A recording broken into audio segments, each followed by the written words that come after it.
Hi, I'm Donna Jariasha, founder of The Belief Builders, and I want to talk to you about the number one thing that I see entrepreneurs getting wrong when they're trying to create a business online or just trying to build out a business or a life that they love. And that is that they get caught up in the learning and the creating, but they never actually get into the doing part of their business. Before I dive into the content of the video, I just want to say if you like this video, make sure you go ahead and click the little like button. It really does help with that YouTube algorithm, and it's going to tell me what you like so I know what to make more of. If you really like me, please make sure to subscribe and click the little bell so that you get notified whenever I release a new video. Right, let's dive back in. So the excuse that they give themselves is that they just don't know enough yet. Okay, so they've got to keep learning, keep going. The truth is that they do know enough. They know enough to get started. So newsflash, all you really need to know to start building your business online is who you are helping and how you are helping them. Everything else is just tactics. Once you know that, all you need to do is craft your message to your market and then show up consistently giving them value and offering to help.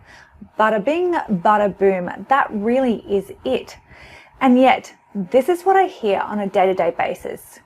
Oh yes, well, I'm doing this course and that course and I need to finish them first so I know how to build my business out properly. Or I hear, I really need to get this done and perfectly work out my whole business plan before I start promoting myself. Or I'm just spending all my time creating stuff and no one wants it. And I hear, I'm in 50 million different opportunities and yet I'm still not making money. So here's the truth about those things, okay, in corresponding order. So 1, you don't need to know how to create the infrastructure of a 7-figure business until you get to a multiple 6-figure business, okay? So you don't need to know how to do everything before you start. 2, the most important thing you can do right now is to be out there with your message to your market, showing up as the expert that can help them. It doesn't matter if you don't have your high ticket program built out yet. It doesn't even matter if you don't have anything built out yet. Just to be growing an audience is what you need to be doing first. 3, you can create till the cows come home, but if no one knows about it, what's the point? And 4, stop. For those of you who are in 50 million different opportunities, you aren't not making money because you are not in enough opportunities or in the right opportunity. You're not making money because you're confused about what you're meant to be offering to who. And if you are confused, then I can assure you that your market has no freaking idea what you are doing. The truth is that if you're using all of those things as excuses to not do what you need to because of resistance to what it is that you are doing. So all of those things are just because of resistance that you have that is stopping you from doing what you need to do. And then you're coming up with these logical reasons and excuses for why you're not doing it. So some of this resistance is to do with the now, some to do with the past, and some to do with the future. So I wanted to share with you some of the things that I see with my clients that you can start to see if maybe those same things are causing a resistance in your flow towards your future. So first, I want you to imagine a flowing river. So let's call this the river of desire. Now, the river of desire flows from where you are now to where you want to be, all right? The problem is that at the moment, there are a lot of boulders in that river that is stopping the water from flowing smoothly. In some areas, it is going so slowly, it's unbearable. And in others, there are rapids that are just downright scary. And then there are the whirlpools. You get stuck on one of those bad boys and it's game over. Now, that river of desire is actually your river. And those boulders are the points of resistance that you have in place that are stopping you from flowing smoothly to the life that you want. Some of them you may be aware of, but most of them you won't. And they are the things that are keeping you stuck and struggling. Boulders of resistance happen when your underlying belief system does not align with what you are trying to create in your life. And since that belief system was formed as a small child, often when you are even pre-verbal, so before you can even talk, there is a darn good probability that is not set up to allow you to create a 6-figure business or whatever else it is that you're manifesting in your life right now. So let's look at these boulders of resistance. What do they look like? Well, the vast majority of them fall into one of these 6 unwanted beliefs. So unwanted because while they might have served a purpose to protect us when we were young, they no longer serve that purpose and instead are now limiting us. So 1, I'm not good enough. 2, I'm not worthy. 3, I do not belong. 4, I'm not perfect. 5, I'm not capable. And 6, I'm not significant. Now you might snort as you hear me say that and declare that you do not have those beliefs, but every single client I have worked with, especially at the beginning when we first start working together, has defined themselves with at least one of those during our therapy sessions, okay? It's very deep, but unless you've done a heap of work on yourself, or you are blessed with a perfect childhood, in which case you probably have no resilience at all, then there is a good chance that the shadow of at least one of those beliefs haunts you. Now, can you see how, if there's what you believe about yourself on an unconscious level, that it would be practically impossible for you to create and retain those big goals and dreams that you have? So note how I said and retain.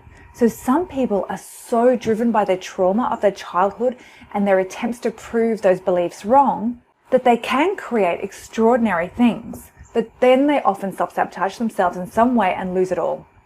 It is only when they're able to shift their beliefs and their energy that they can have their success and keep it too. Now, there are other boulders in the river of desire that you might not be expecting. There's the fear of success. This shows up when there is something that people fear that they will get when they achieve what they want. For example, a woman trying to lose weight might secretly fear that her jealous husband is going to make her life a living hell if men start looking at her once she's skinny. So on one hand, she wants to lose weight so badly it hurts, she wants to feel good about herself, she wants to look good, but on the other hand, there's this fear of his wrath that's preventing her from being able to do it. So I once had a coaching client who wanted to create a successful business but feared having to say no to all her needy relatives when she started making money. So her fear of that confrontation was leading to her self-sabotaging so that she never had to do it. So on the flip side of the fear of success is secondary gain. So this is when somebody's actually gaining something from remaining in the state that they are, even though they are adamant they don't want to remain there. So I did a call recently with a young lady about helping her overcome her anxiety. And when I asked her what she ultimately wanted, it became clear that she didn't want to remove that anxiety completely, just not be so badly affected by it. And the secondary gains she was getting from suffering with anxiety was that at school, the teachers didn't force her to do things she didn't want to. She didn't have to stand up in front of the class or do things like that. Plus, there was the fact that when she had anxiety attacks, she was fussed over and taken off to the sick bay where somebody looked after her, and this made her feel special. So she wasn't ready to let go of those secondary gains to live a life free from anxiety.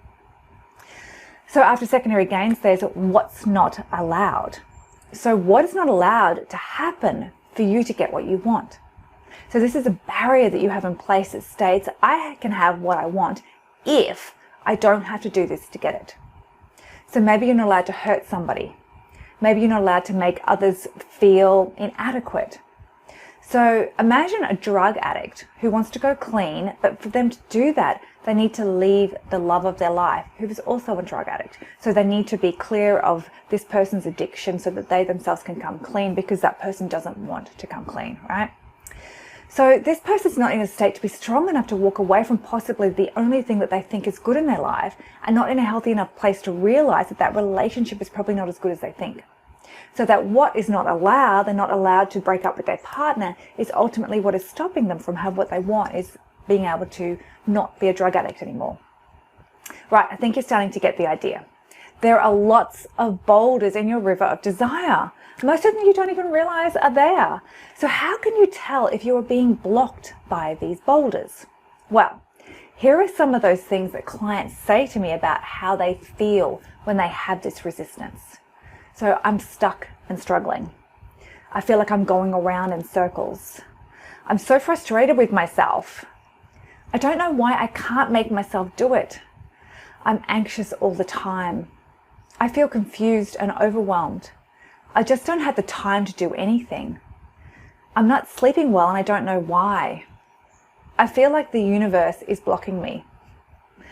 So what can you do if this is happening to you? And please don't feel embarrassed or ashamed or frustrated or anything negative at all towards yourself if it is. This happens to all of us and it is not your fault. Well, you've probably already worked out that manifesting alone ain't gonna cut it. You need more than that to get rid of the resistance that's keeping you stuck. You need to be able to remove those boulders from that river of desire.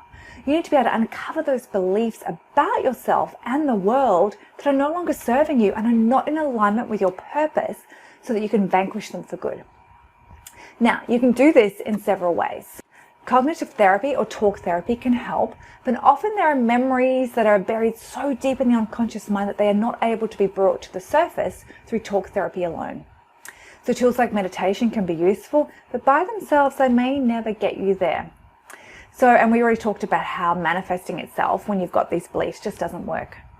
But this is why I use a combination of hypnotherapy, psychotherapy, and superconscious recoding when I work with clients. So these three are super powerful at assessing these foundational belief systems and then shifting them so that you can finally start creating a life that you love. A life where you are able to decide exactly where you want your river of desire to go and then flow freely all the way there.